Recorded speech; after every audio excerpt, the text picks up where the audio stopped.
بسم اللہ الرحمن الرحیم۔ گفتگو کا آغاز حضرت عثمان غنی رضی اللہ تعالیٰ عنہ کے قول سے۔ آپ فرماتے ہیں کہ قبر جو ہے وہ دنیا کی آخری اور میدان حشر کی پہلی منزل ہے، اس لیے قبر کا جو عذاب ہے وہ برحق ہے۔ آقا رحمت صلی اللہ علیہ وآلہ وسلم کے جو فرامین ہیں اس کی روشنی میں کہ 3 عالم ہیں، ان میں ایک عالم دنیا ہے، ایک عالم برزخ ہے اور ایک عالم آخرت ہے۔ اسی طرح احادیث مبارکہ کی روشنی میں آقا رحمت صلی اللہ علیہ وآلہ وسلم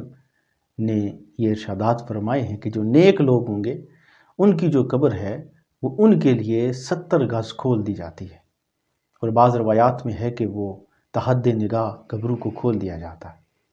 اور اس طرح جو برے لوگ ہوتے ہیں، گناہ گار لوگ ہوتے ہیں، ان کی قبریں تنگ کر دی جاتی ہیں، اس قدر تنگ ہو جاتی ہیں کہ قبر اس طرح جڑ جاتی ہے، اور روایات میں ہے کہ اس کی ادھر کی پسلیاں ادھر اور ادھر کی پسلیاں ادھر یہ جڑ جاتی ہیں۔ حضرت جی وقار عذاب قبر کے حوالہ سے کہ عذاب قبر کیوں ہوگا،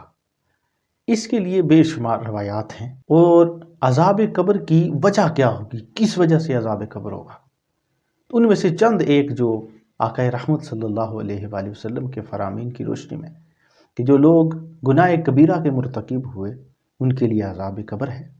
اسی طرح جن لوگوں نے اعلانیہ گناہ کیے ان کے لیے بھی عذاب قبر، چغل خور کے لیے عذاب قبر ہے جو چغلی کرتا ہے، اسی طرح جو پیشاب کے چیٹو سے نہیں بچتا اس کے لیے بھی عذاب قبر ہے، ناحق کسی نے قتل کر دیا اس کے لیے بھی عذاب قبر ہے، اور جس کسی نے جھوٹا بہتان لگایا یا کسی نے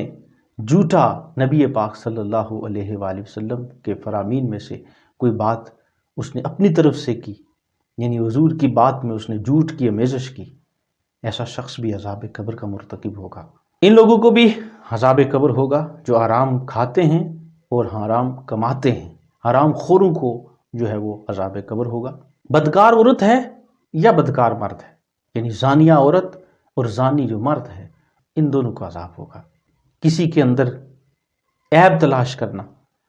اس کے بارے میں بھی روایات میں ہے کہ وہ شخص بھی، اس شخص کو بھی عذاب قبر ہوگا۔ نماز کا تارک، جو شخص نماز نہیں پڑھتا، فرض نماز چھوڑ دیتا ہے، نمازوں کا اہتمام نہیں کرتا، زکوٰۃ نہیں دیتا،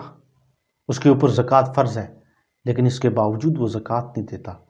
ایسا شخص بھی عذاب قبر اس کو ہوگا۔ جو حقوق اللہ کا خیال نہیں رکھتا اور پھر حقوق العباد کا خیال نہیں رکھتا، اللہ کے حقوق اللہ معاف فرمائیں گے، اور جو اس نے بندوں کے ساتھ ناانصافی کی ہے اور جو اس نے بندوں کے ساتھ اس نے زیادتی کی ہے، کسی پڑوسی کو تنگ کیا، کسی دوست کو تنگ کیا، کسی بھائی کو تنگ کیا، ایسا شخص جو حقوق العباد کا خیال نہیں رکھتا، اور فتنہ انگیز جو شخص فتنے کرتا ہے، ادھر کی بات ادھر، ادھر کی بات ادھر، منہ پہ کچھ کہتا ہے اور پیٹھ پیچھے کچھ کہتا ہے، اور ایسا شخص جو غیبت کرتا ہے،